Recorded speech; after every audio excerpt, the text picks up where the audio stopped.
Devil May Cry has a surprisingly long and somewhat depressing history with print media, i.e. novels and comics, so let's look back over this history just for fun. Insert obligatory "this part is getting crazy" clip here. Devil May Cry 1 was accompanied by a light novel in 2003 designed to flesh out the game's backstory. It follows an amnesiac Dante using the Tony Redgrave alias as Virgil tries to spark his memories under the not-so-subtle alias of Gilva. While the novel would appear to have been excised from canon by the prequel game, the anime as well as DMC5 and its own tie-in works would continue to refer back to elements from this book such as Dante's alias, Nell Goldstein, and even Dante's partner Enzo. Since I don't think Virgil's identity is 100% confirmed in the book, it's easy to imagine the book's events still take place, but that Gilva is perhaps a Trish-esque doppelganger of Virgil sent by Mundus. Devil May Cry 2 also had a light novel prequel in 2003. This one follows Dante working with a woman named Beryl to stop a demonic artifact from falling into the wrong hands before randomly having the two find themselves in an alternate universe where Dante joined Mundus and Eva convinced the demons like Phantom and Griffin, now with human forms, to join the late Virgil's rebellion against Mundus. Dante leads this alliance through an army of Trishes and kills this alternate Mundus, but I don't think he fights his own alternate self. And then it's back to the Beasthead's plot after maybe 2 chapters of this. It's weird that this alternate universe idea was never revisited because it's a decent enough way to remove bad stories from the mainline canon and could set up a crossover with the reboot if they wanted to give that narrative some closure.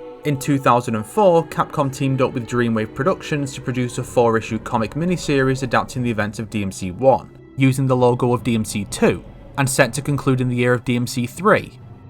The comic deviates from the game by condensing the plot down to focus on the boss fights but with less encounters with each, as well as fully revealing Trish's double agent status as early as the Phantom fight in issue 2. Each issue had multiple variant covers, some using original art and others using promotional renders from the game. Issue 3 ends with Dante defeating Virgil, who actually speaks in this version, and being knocked out by Trish. Issue 4 was never released, as the alleged artist for this comic, Pat Lee, and fellow company co-founders are alleged to have embezzled much of the company's money and neglected to pay their staff, even when they allegedly drew art Pat took credit for, leading the company to file for bankruptcy in January 2005. A few pages of issue 4 were drawn depicting Dante awakening in the demon world and making his way towards, presumably, the Nightmare fight. Fortunately, we know how the plot would advance from here, so we don't need the comic to reach completion for closure, even if the cancellation is a sad one. Good job, Pat, you fucker.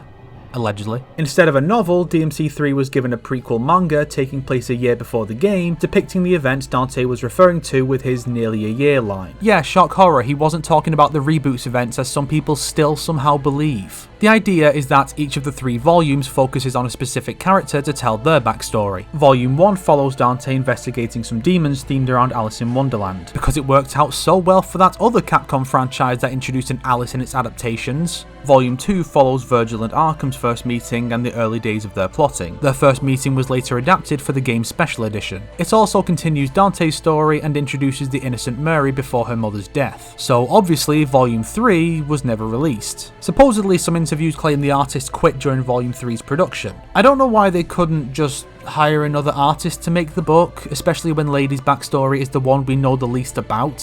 What could have made for a great prequel story all on its own was left out and never told elsewhere. Disgusting! There was an official English translation by Tokyopop, as with the 2 novels, but I cannot stress enough that this is an inferior version and that you're better off with a fan translation. For some reason, the translation team rewrote Dante to be more edgy, regularly swearing and kinda hitting on an underage girl. Ironically, they predicted the reboot Dante's personality about half a decade before he was created. In 2009, DMC4 received a 2-volume novelization called Devil May Cry 4 Deadly Fortune. Written by DMC3 and 4 scenario writer Bingo Morihashi, Deadly Fortune is a direct adaptation of the game, with a number of scenes that didn't make the final cut being included to help clarify certain things such as Nero's connection to Virgil and that he was raised by Kyrie's family. There is no English release of this one, sadly. Around this time, Capcom and DC's Wildstorm imprint announced a comic series similar to their Resident Evil collaboration. Nothing else was ever said about it. I can only assume the project was scrapped because Capcom decided to reboot the series and didn't want to conflict with the new direction by revisiting an older continuity. Virgin Capcom, Chad Crystal Dynamics. In 2013, the series would finally receive a complete comic tie-in in the form of DMC Devil May Cry, The Chronicles of Virgil. Of all the injustices this franchise has suffered, the fucking reboots getting a completed comic project before the mainline series is definitely up there. I guess this one reached the finish line because it was only 2 issues long. Set the bar low enough. And it's even more frustrating because the comic isn't even about Virgil. It's about Cat with Virgil in a supporting role, but they slapped on Virgil's name to market it because they knew no one gave a shit about Cat. Yeah, market it with a popular character from the old continuity rather than trusting in your own original work to see you through.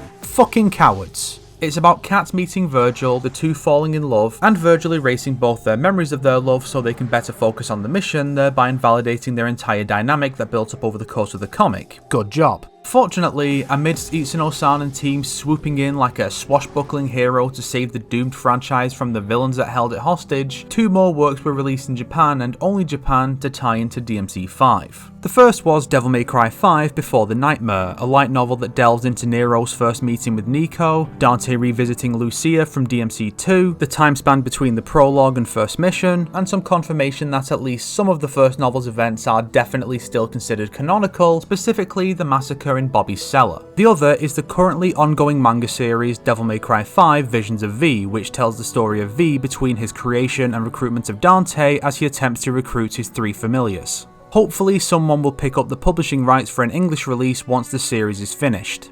And as of this video's production, that's everything. I guess I could talk about the anime and drama CDs, but what is there to say other than episode 1 has the best action, episode 4 is about Lady and Trish's first meeting, and the rest of the series is utterly skippable. And the drama CDs are only in Japanese, so good luck with that one. I could talk about those 2 stage plays, but those are also in Japanese only. Luckily, if Adi Shankar's Castlevania show is anything to go by, then his upcoming Devil May Cry series should be better than the Hollywood movie I read was planned using the reboot plot with Dante's classic look.